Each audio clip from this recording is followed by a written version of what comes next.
మహాగణుడును మహోన్నతుడును పరిశుద్ధుడును నిత్య స్వరూపుడైన త్రియేక దేవుని బట్టి మీ అందరికీ ఆ దేవాది దేవునికి కృతజ్ఞతాస్తుతులు చెల్లిస్తూ ప్రాణపడిన ప్రభు యేసు క్రీస్తు శ్రేష్టమైన నామంలో మీ అందరికీ శుభాభివందనములు. ప్రేమైన దేవుని బిడ్డలారా, తల్లి యొక్క ప్రార్థన కుమారులకు ఆశీర్వాదకరంగాను, తల్లి యొక్క ప్రార్థన ఆ కుటుంబానికి దీవెనకరంగాను, తల్లి యొక్క ప్రార్థన మరి ఆ కుటుంబంలో శాంతి సమాధానం. సలోమి తనకున్నటువంటి ఇద్దరు కుమారులు యాకోబు యోహాన్ని ప్రభు యేసుక్రీస్తు రాజ్యంలో ప్రభు యేసుక్రీస్తుకి కుడివైపున ఒక కుమారుడు, ఎడమవైపున ఒక కుమారుడు ఉండాలని ఆశపడుతుంది. ఇలా దేవుని అడుగుతుంది, ప్రభు యేసుక్రీస్తుని అడుగుతుంది, అయ్యా నాకున్నటువంటి ఇద్దరు కుమారులను, ఒక కుమారుడిని కుడివైపును నీ ఎడమవైపున కుమారుడు ఉండాలని కూర్చోబెట్టుకుని అడుగుతుంది. అప్పుడు ప్రభుని యేసుక్రీస్తు అంటాడు, ఇది నా చిత్తం కాదు కానీ దేవుని చిత్తం అని అంటాడు. ఎవరైతే దేవుని యందు విశ్వాసం కలిగి పనిచేస్తారో వారు మాత్రమే ఆయన నా పక్కన ఉండడానికి అర్హులు అని చెప్పి అంటాడు. తల్లి యొక్క ఆలోచన కుమారుల విషయంలో నిత్య జీవంలో ఉండాలని ఎంతో ఆశపడుతూ ఉంటది. దేవునికి తన ఇద్దరు కుమారులని దేవుని సన్నిధిలో ఉండాలని ప్రార్థన బలం ఎంత గొప్పదో ఆ విధంగా ప్రార్థన వల్ల తన కుమారులు దేవుని యందు విశ్వాసం, దేవునిలో నిత్య జీవంలో జీవ గ్రంథంలో రాయబడి ఉన్నారు.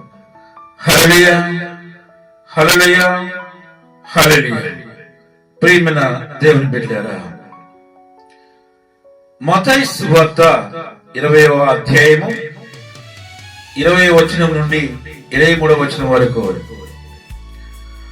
అప్పుడు జెబెదయి కుమారుల తల్లి తన కుమారులతో ఆయన యొద్దకు వచ్చి నమస్కారం చేసి ఒక మనవి చేయబోగా, నీవేమి కోరుచున్నావని ఆయన అడిగాను. అందుకు ఆమె, నా రాజ్యమందు నా ఇద్దరు కుమారుల్లో ఒకరు నీ కుడివైపునకును ఒకడు నీ ఎడవైపునకు కూర్చుంటా సెలవిమని ఆయనతో అనేను. అందుకు వేస్తూ, మీరేమి అడుగుచున్నారో అది మీకు తెలియదు. నేను త్రాగబో గిన్నెలోనిది మీరు త్రాగగలరా అని అడగగా, వారు త్రాగగలము అని అన్నారు. ఆయన మీరు నా గిన్నెలోని త్రాగుదురు కానీ నా కుడివైపునను నా ఎడవైపునను కూర్చుండుట నిల్చుట నా వర్షము లేదు.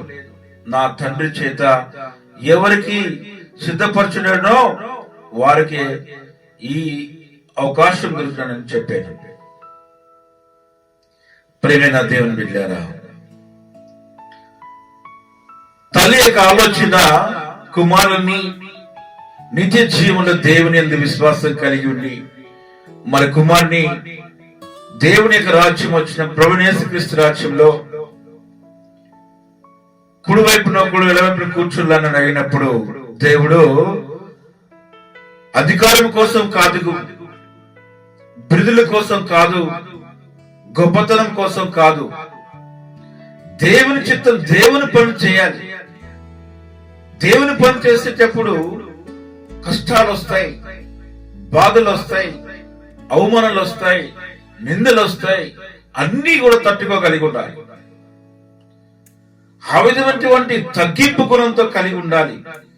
ముందు దేవుని పని చేయాలి, బిరుదుల కోసం కాదు, గొప్పతనం కోసం కాదని చెప్పి దేవుడు అంటున్నాడు.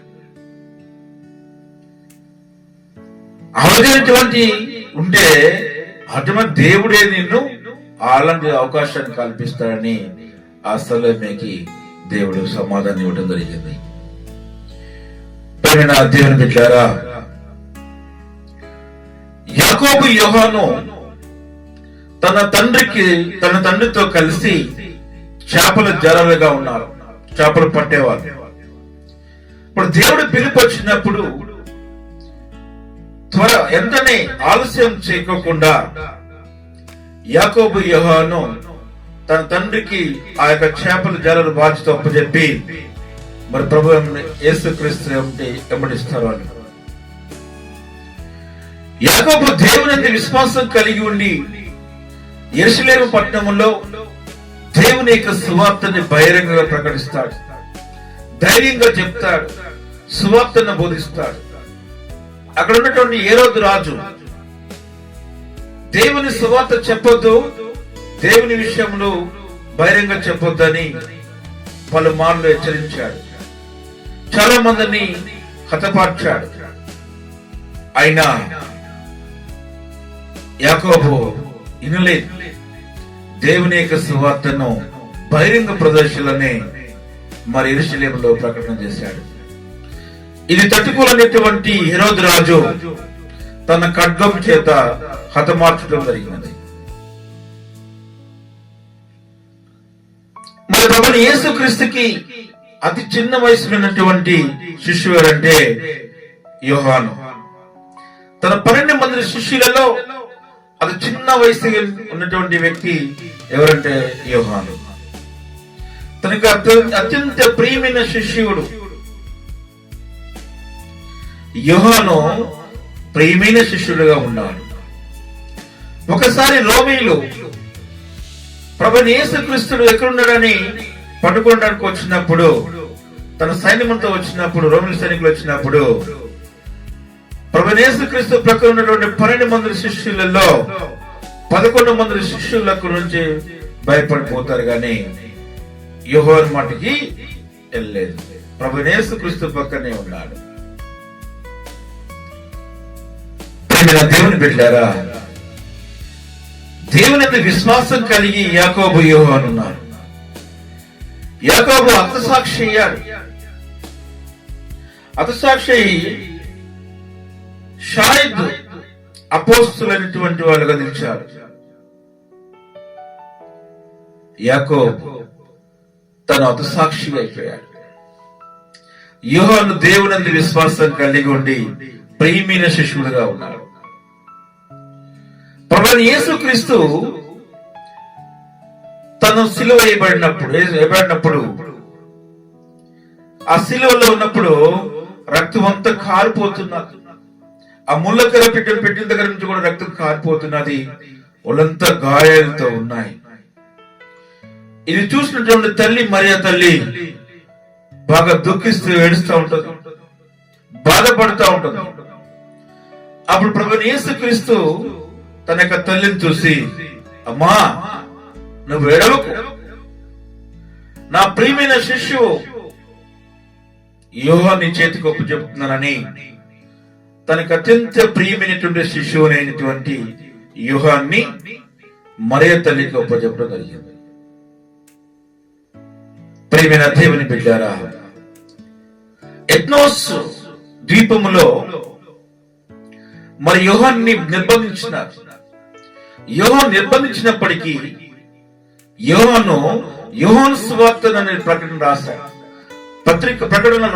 ప్రకటన గ్రంథం రాశాడు, పత్రిక గ్రంథం రాశాడు. ఈ విధంగా దేవుని మీద విశ్వాసం కలిగి ఉండి ఎన్నో మంచి పనులు చేశారు. తల్లి యొక్క ప్రార్థన ఫలించింది. ఈ రోజున యాకోబు హతసాక్షి అయిన మరి యోహాను కూడా దేవునిలో ఎంతో బలంగా వాడబడ్డాడు. దేవునిలో విశ్వాసం కలిగి జీవించగలుగుతున్నారు. అతను కూడా హతసాక్షిగా అయిపోయాడు. వీళ్ళందరూ కూడా దేవుని యొక్క జీవ గ్రంథంలో రాయబడి ఉన్నారు. తల్లి యొక్క ప్రార్థన కుమారులపై మరెంత చక్కగా ఉన్నది. ఆమె ఆ దేవునిలో నా కుమారులు ఉండాలని ఆమె ఆశ నెరవేరింది. కుమారులు ఇద్దరు కూడా మరి ప్రభువైన యేసుక్రీస్తు యందు విశ్వాసం కలిగి ఉన్నారు. వారి దేవుని యందు మన నిత్య జీవంలో ఉండటం జరిగింది.